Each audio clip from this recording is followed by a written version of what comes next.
আপনারা অবস্থান করুন যার যার জায়গায়।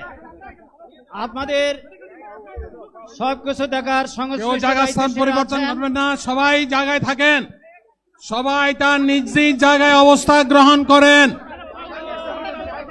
সবাই তার নিজ নিজ জায়গায় অবস্থান গ্রহণ করেন।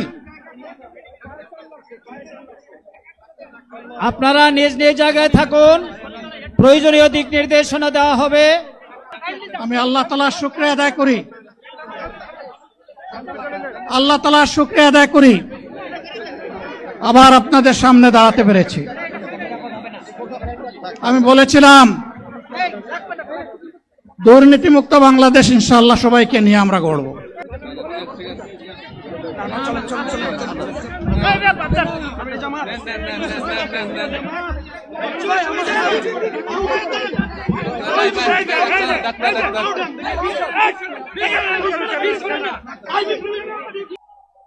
আসসালামু আলাইকুম ওয়া রাহমাতুল্লাহ।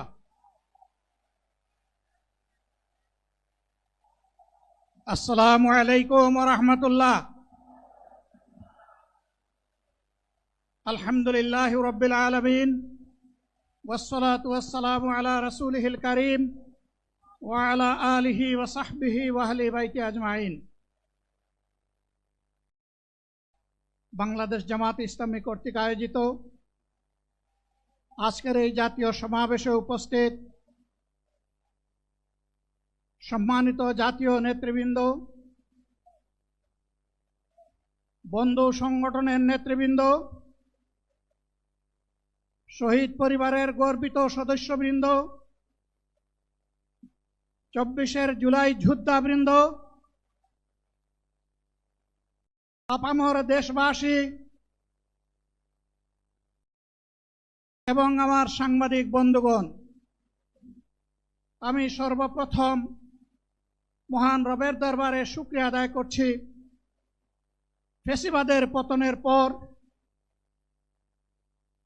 অত্যন্ত অনুকূল পরিবেশে আল্লাহ রাব্বুল আলামিন আজকের এই সমাবেশটি করার আমাদেরকে তৌফিক এনায়েত করেছেন, আলহামদুলিল্লাহ।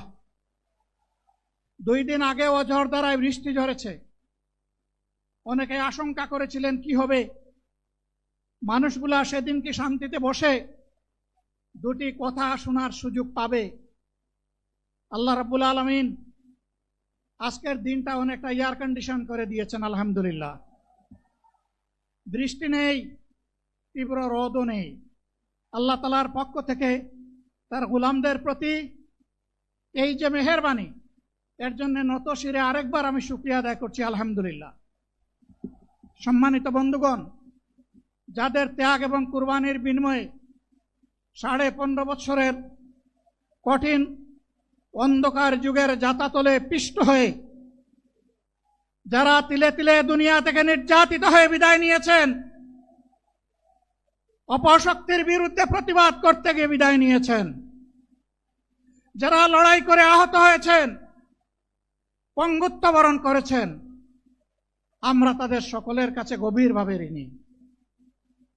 মহান আল্লাহর দরবারে তৌফিক চাই, বাংলাদেশ জামাতে ইসলামীর অস্তিত্ব যতদিন থাকবে আল্লাহ যেন তাদের ঋণ পরিশোধ করার শক্তিটাও ততদিন আমাদেরকে দান করেন। আমি গভীর পরিতাপের সাথে আপনাদেরকে জানাচ্ছি, আজকের এই বিশাল সমাবেশ আয়োজন করতে গিয়ে আমাদের তিনজন ভাই ইতিমধ্যেই দুনিয়া থেকে বিদায় গ্রহণ করেছেন। খুলনার দাবকুপ উপজেলার আমির জনাব মৌলানা আবু সাইদ বিদায় নিয়েছেন। পাবনার বয়োজ্যেষ্ঠ একজন মুরব্বী জনাব মুস্তাফিজুর রহমান, তারা এই আয়োজনে আসতেই পারেননি। আসার পথেই আল্লাহ তাআলা তাদেরকে তার কাছে তুলে নিয়েছেন। আরেকজন ভাই এখানে অসুস্থ হয়ে তিনিও ইন্তেকাল করেছেন, শাহ আলম। মহান রবের দরবারে দোয়া করি আল্লাহ তাআলা তাদের উপর রহম করুন, তাদেরকে ক্ষমা করুন, জান্নাতুল ফেরদাউসের নিয়ামত তাদেরকে দান করুন, তাদের আপনজনদেরকে আল্লাহ তাআলা সবরে জামিল আতা করুন। সম্মানিত ভাইয়েরা, আবু সাইদরা যদি বুক পেতে না দাঁড়াতো, এই জাতির মুক্তির জন্য যদি বুকে গুলি লুফে না নিত, হয়তোবা আজকের এই বাংলাদেশটা আমরা দেখতাম না। ইতিমধ্যে হয়তো আরো অনেক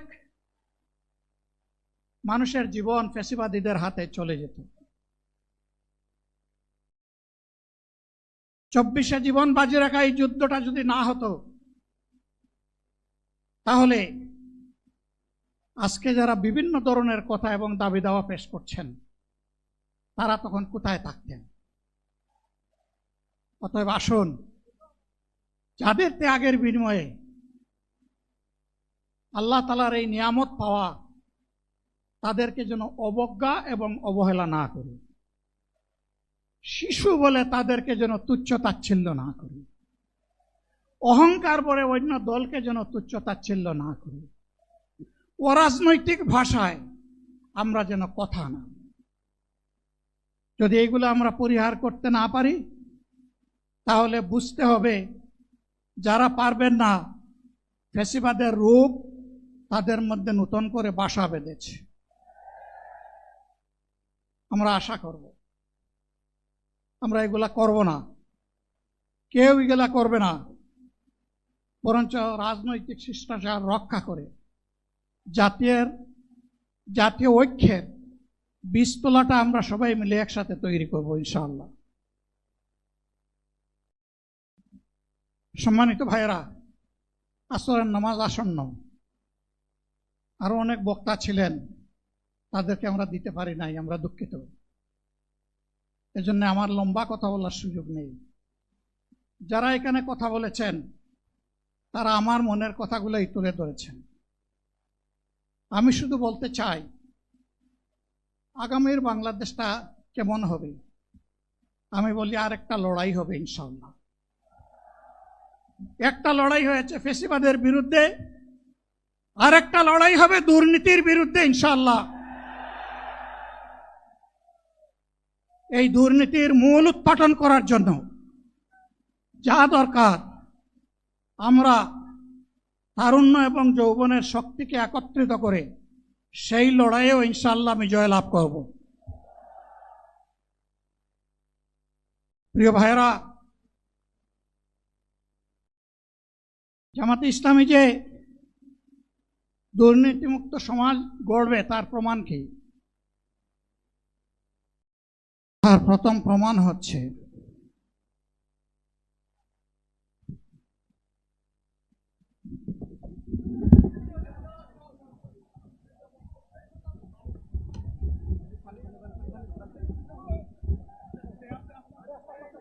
আপনারা অবস্থান করুন যার যার জায়গায়। আপনাদের সবকিছু দেখার কেউ জায়গা স্থান পরিবর্তন করবেন না, সবাই জায়গায় থাকেন। সবাই তার নিজ নিজ জায়গায় অবস্থান গ্রহণ করেন। সবাই তার নিজ নিজ জায়গায় অবস্থান গ্রহণ করেন।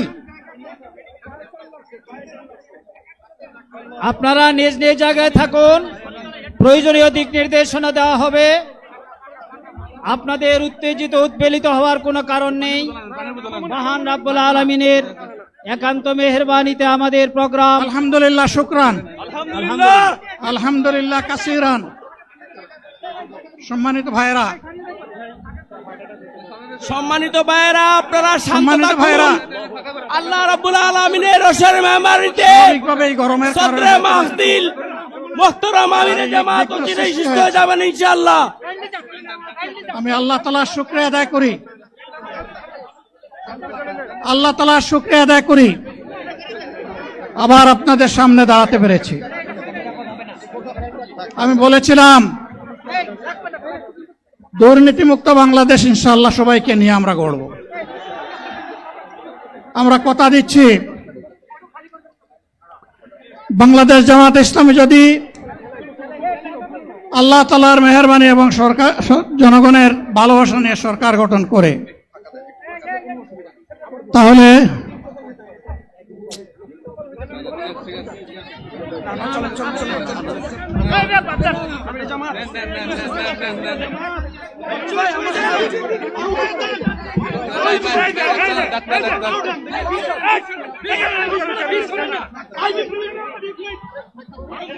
আপনারা নিজ নিজ জায়গায় অবস্থান করুন।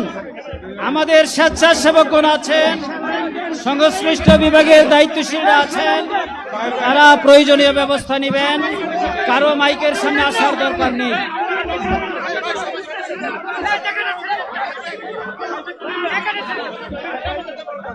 আপনারা অবস্থান করুন নিজ নিজ জায়গায়।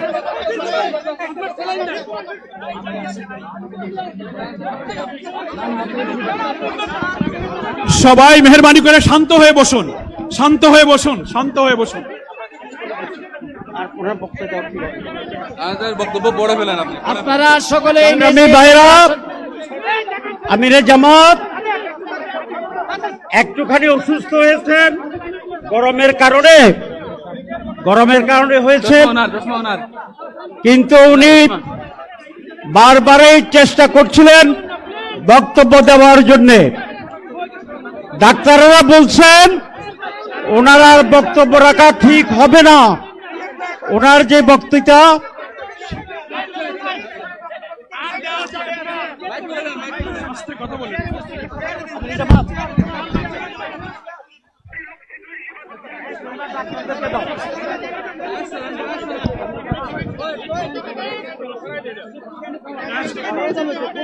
আপনারা নিজ নিজ আসনে উপবেশন করুন। সংগঠনের দায়িত্বশীলগণ প্রয়োজনীয় দিক নির্দেশনা দিবেন। আপনাদেরকে নিজ নিজ জায়গায় অবস্থান করার জন্য অনুরোধ করা হচ্ছে। আচ্ছা দেন না এখানে আপনাদের এই ড্রোনগুলো আলহামদুলিল্লাহ আলহামদুলিল্লাহ। আরে আল্লাহ যত সময় হায়াত দিয়েছেন, আল্লাহ যত সময় হায়াত দিয়েছেন তত সময় মানুষের জন্য লড়াই করবো ইনশাআল্লাহ। এ লড়াই বন্ধ হবে না। বাংলার মানুষের মুক্তি অর্জন হওয়া পর্যন্ত আমাদের লড়াই অব্যাহত থাকবে। বলছিলাম জামাতে ইসলামী যদি আল্লাহর ইচ্ছা এবং জনগণের ভালোবাসায় বাংলাদেশের মানুষের সেবা করার সুযোগ পায়, তাহলে মালিক হবে না, সেবক হবে ইনশাআল্লাহ। আজ আমি ঘোষণা দিচ্ছি, লক্ষ জনতাকে সাথে নিয়ে বাংলাদেশ জামাতে ইসলামী থেকে যারা আগামীতে সংসদ সদস্য হিসাবে নির্বাচিত হবেন, আরে আপনারা কথা বন্ধ করেন, আপনারা কথা বন্ধ করেন, সবাই বসে পড়েন, সবাই বসেন, বসেন, কেউ দাঁড়াবেন না, সবাই বসেন। যদি আল্লাহর ইচ্ছায় জনগণের ভালোবাসায় বাংলাদেশ জামাতে ইসলামী থেকে সংসদ সদস্যরা নির্বাচিত হয়ে সরকার গঠন করেন, তাহলে কোন এমপি, কোন মন্ত্রী আগামীতে সরকার কিন্তু প্লট গ্রহণ করবে না। কোন এমপি এবং কোন মন্ত্রী ট্যাক্সবিহীন কোন গাড়ি চড়বে না। কোন এমপি এবং কোন মন্ত্রী তার নিজের হাতে কোনো টাকা চালাচালি করবে না। কোন এমপি এবং কোন মন্ত্রী যদি তার নির্দিষ্ট কোনো কাজের জন্য বরাদ্দ পেয়ে থাকেন, কাজ শেষ হওয়ার সাথে সাথে বাংলাদেশের 18 কোটি মানুষের কাছে তারা তার প্রতিবেদন তুলে ধরতে বাধ্য হবে। সম্মানিত বন্ধুগণ, চাঁদা আমরা নিব না, দুর্নীতি আমরা করব না, চাঁদা আমরা নিতে দেব না, দুর্নীতি আমরা সহ্য করব না। এই বাংলাদেশটাই আমরা দেখতে চাই। যুবকদেরকে আমরা স্পষ্ট ভাষায় বলতে চাই, বন্ধুগণ, তোমাদের সাথে আমরা আছি। আমি আজকে জামাতের আমির হিসাবে এখানে কথা বলতে আসিনি। আমি এসেছি বাংলাদেশের 18 কোটি মানুষের একজন হয়ে কথা বলতে। আমি শিশুদের বন্ধু, আমি যুবকদের ভাই, আমি বয়স্কদের সহযোদ্ধা, আমার বোনদের আমি ভাই। সুতরাং তাদের মুক্তির জন্যই আমি দায়িত্ব নিয়ে আজকে এখানে দাঁড়িয়েছিলাম। আল্লাহর ইচ্ছা শরীর আমাকে সাময়িকভাবে সহযোগিতা করে নাই, এটাও আল্লাহর ইচ্ছা যে এখন আল্লাহ আমাকে কথা বলার সুযোগ দিচ্ছেন। আমি বলতে চাই, বাংলাদেশের নির্দিষ্ট কোন শ্রেণীর মুক্তির জন্য আমাদের এই লড়াই নয়। রাস্তার একজন পরিচ্ছন্নতা কর্মী, চা বাগানের একজন শ্রমিক, রক্ত পানি করে ঘাম জড়ানো আমার একজন রিক্সা চালক ভাই মাঠে ময়দানে বাংলাদেশের মানুষের মুখে যারা এক মুঠো ভাত তুলে দিতে চায়, আমার সেই কৃষক বন্ধুটি, আমি তাদের হয়ে আজকে এখানে কথা বলতে এসেছি। আমি কোন অভিজাত শ্রেণীর হয়ে এখানে কথা বলতে আসিনি। আল্লাহ তাআলার অশেষ মেহেরবানি, আজীবন সকল রক্ত চক্ষুকে উপেক্ষা করেছি, জেল জুলুমের পরোয়া করি নাই। আমার আফসোস 24 সালে জাতিকে মুক্তি দিতে গিয়ে যারা জীবন দিয়ে শহীদ হলো, আমি তাদের একজন হতে পারলাম না। আপনাদের কাছে দোয়া চাই, ইনসাফের ভিত্তিতে একটি দেশ গড়ে তোলার জন্য আগামীতে যে লড়াই হবে, আমার আল্লাহ যেন সেই লড়াইয়ে আমাকে একজন শহীদ হিসাবে কবুল করেন।